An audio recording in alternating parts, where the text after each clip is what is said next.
Hello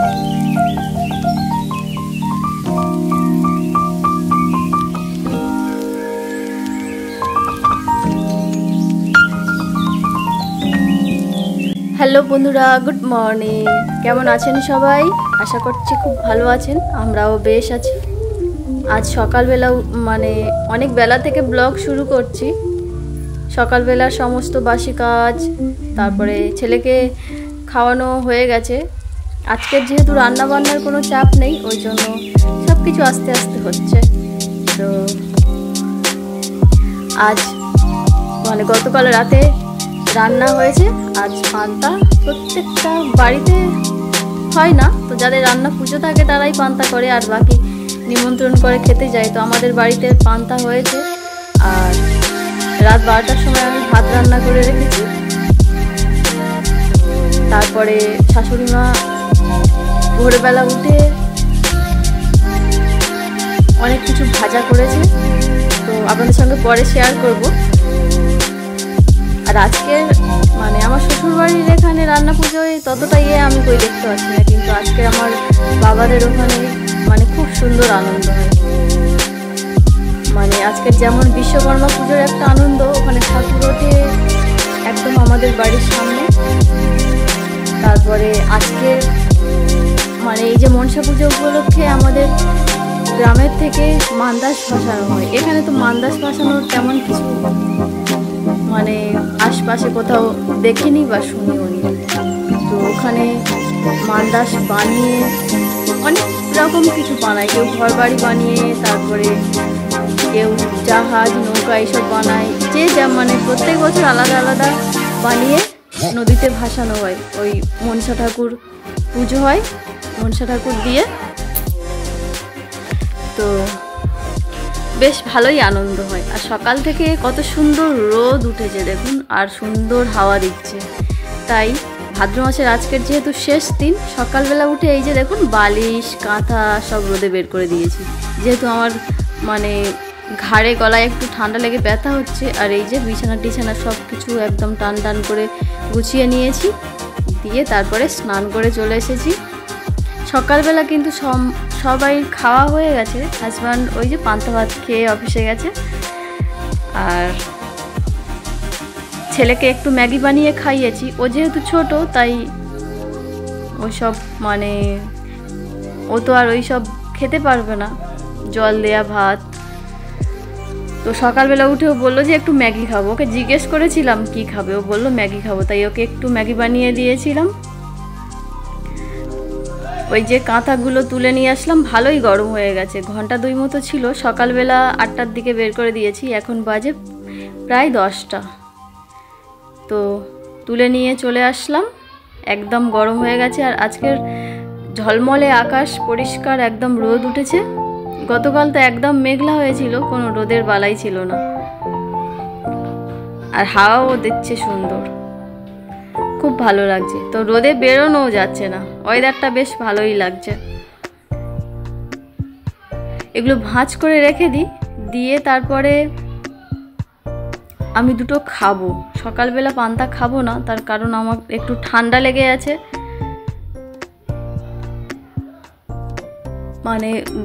ওই যে ঘাড়ে যে ব্যথাটা হচ্ছে না, ওটা ঠান্ডার কারণেই হচ্ছে। প্রথম দিন তো বুঝতে পারিনি, তো তারপরের দিন বুঝলাম। ওখানে যখন কিছু বেঁধে রাখছি, গলায় কিছু জড়িয়ে রাখছি, তখন আর ওটা হচ্ছে না। আর এই যে দেখুন, স্নান করে আসতে না আসতে হ্যাঁচু শুরু হয়ে গেছে। ঝলমলে রোদ দেখে ডালগুলোর কথা মনে পড়ে গেল, যে ডালগুলো একটু রোদে দিলে হতো। সারা বর্ষা গেল, আর অনেকটা পরিমাণে ডাল, তো একটু নরম নরম অবস্থায় ডালটা বানানো হয়েছিল। ওইগুলো রোদে দিয়ে একটু ভালো গরম করে নিতে হবে, না হলে পোকা লেগে যাবে। তাই ভাদ্র মাসের শেষ দিন আজকের রোদটা আর মিস করছি না। তো ভাবা আর কাজ করে নেওয়া। এই যে দেখুন, বের করে নিয়ে চলে এসেছি প্লাস্টিক আর ডালের ড্রাম। তো এগুলো ভালো করে প্লাস্টিকটাকে পেতে নিয়ে ডালগুলো ঢেলে নিই। আর কত সুন্দর হাওয়া দিচ্ছে, ওই যে দেখুন দূরে জামা কাপড়গুলো খুব উঠছে। চলুন ডালগুলো আগে ঢেলে ফেলি, তারপরে ভালো করে চতুর্দিকে খেলিয়ে নেব। আকাশে মেঘ দেখতে পাচ্ছি না, ওই জন্য ডালগুলো বের করে নিয়ে আসলাম। মানে সকাল থেকে মেঘের কোনো বালাই নেই। ছেলে এখন যদিও ঠাম্মার কাছে খেলা করছে, তো আমি স্নান করে এসে ভাবলাম যে ডালগুলো বের করে দিই। ভালো সুন্দর রোদ উঠেছে, আকাশে মেঘ নেই কোনো, একদম প্রচণ্ড কড়া তাপ। তো ওই জন্য ডালগুলো বের করে নিয়ে আসলাম। আর ভাবছি আরও একটা জিনিস বের করে দেব, এই ডালের যে কড়াই আছে না, ওইগুলো ওই আগে একটা ব্লগে দেখেছেন বের করে দিয়েছিলাম রোদে, তো ওটা অনেকটা পরিমাণে নরম হয়েছিল। আর নরম থাকলে পোকা লাগার চান্সটা খুব তাড়াতাড়ি আসে। এই যে দেখুন ডালগুলো সমস্ত খেলিয়ে দিয়েছি, এটা প্রায় 8 কেজি মতো ডাল আছে। 3-4 মাস ধরে খাওয়া হচ্ছে, আর এটুকুই আছে। আর এই যে কড়াইগুলো দেখুন, এ কটাও বের করে দিই। প্লাস্টিকে বেঁধে রেখেছি, ভেতরে কি হচ্ছে জানি না, যে জন্য রাখা পাখিদেরকে খাওয়ানোর জন্য। তো খুলে দেখি আগে যে পোকা টোকা লেগে গেল কি। তো পাখিরা এই ডাল ভিজিয়ে দিলে অনেকটা ফুলে বড় হয়ে যায় না, ওরা খেতে চায় না, ভালো লাগে না কি জানি না। কতটা পরিমাণে ডাল দেখুন তো, এগুলো পোকা লেগে নষ্ট হয়ে গেলে খুব খারাপ লাগবে। তো একটু নরম নরম হয়ে আছে, ওই জন্য আবারও রোদে বের করে দিচ্ছি, দিলে একটাও পোকা লেগে নেই, একটাও পোকা লাগেনি। তো চলুন, এগুলো তো বড় জায়গায় দিলে খুব ভালো হতো, কিন্তু এটার মধ্যেই দিলাম, একটু গরম হয়ে যাক, পরে আবার প্রয়োজন হয় বের করে দেব। কারণ এটা দেওয়ার মতো বড় জায়গা এখন পাচ্ছি না। আর যদি হঠাৎ বৃষ্টি চলে আসে, এখনকার আকাশের দিয়ে তো ভরসা নেই, তাই না? ওইগুলোকে রোদে দিয়ে, আর অনেকটা বেলা হয়ে গেছে তো খিদেও পেয়ে গেছে খুব। তো চলুন দেখি কি রান্না হয়েছে আমাদের রাত্রেবেলা, আপনাদের সঙ্গে শেয়ার করি। এই যে হাঁড়ি ভর্তি পান্তা ভাত, গতকাল রাত 12টার সময় বানিয়েছিলাম আমি। আর তারপরে মানে ভোরবেলা উঠে আমার শাশুড়ি মা করেছে যে এই যে চিচিঙ্গে ভাজা, আলু ভাজা, পেঁপে ভাজা, পটল ভাজা আছে এখানে, আর এখানে আছে ডাল চচ্চড়ি। তো চলুন খেয়ে নিই, তারপরে আবার পরে ফিরে আসছি। তো বন্ধুরা, খাওয়া দাওয়া করে কিছুক্ষণ বসেছিলাম, আর এই যে দেখুন আকাশের অবস্থাটা কি হয়ে গেছে, একদম মেঘে কালো হয়ে গেছে চতুর্দিক। বুঝতে পারছেন তো? আমার যদিও সব কিছু তুলে নেওয়া হয়ে গেছে, তার আগে হালকা হালকা আকাশে মেঘ উঠছে দেখে তখনই তুলে নিয়েছি। তারপরে এই যে ছেলের জন্য চলে এসেছি এখানে একটু রান্না করতে, কারণ ও তো ছোটো, ও তো ওই সব জিনিস খেয়ে থাকতে পারবে না, আর ওকে খাওয়াতেও চাই না।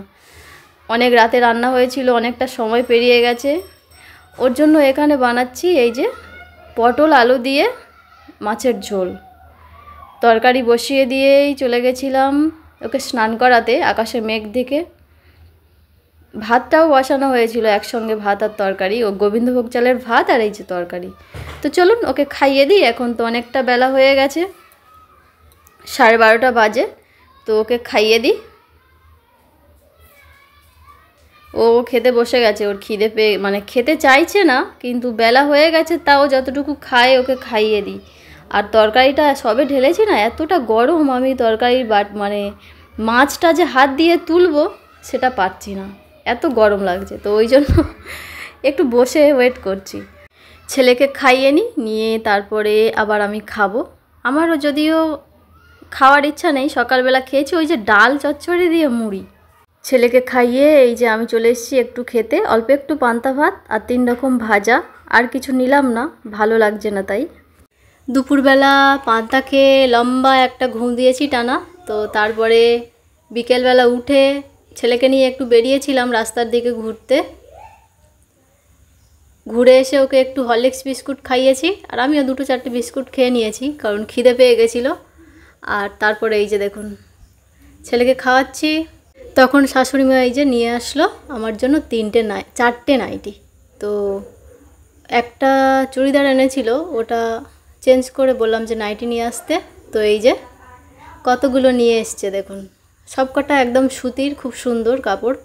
তো পুজোর সময় পরবে এগুলো, এখন রেখে দেব, একটু ফিটিংস করে নেব। হাতগুলো একটু ঢিলা ঢিলা আছে, ওইগুলো একটু ঠিক করে নিতে হবে, নিয়ে পরবো। তো তখন আপনাদের সঙ্গে শেয়ার করব। এখন এগুলোকে রেখে দিই। এগুলো কেমন লাগছে অবশ্যই কমেন্টে জানাবেন।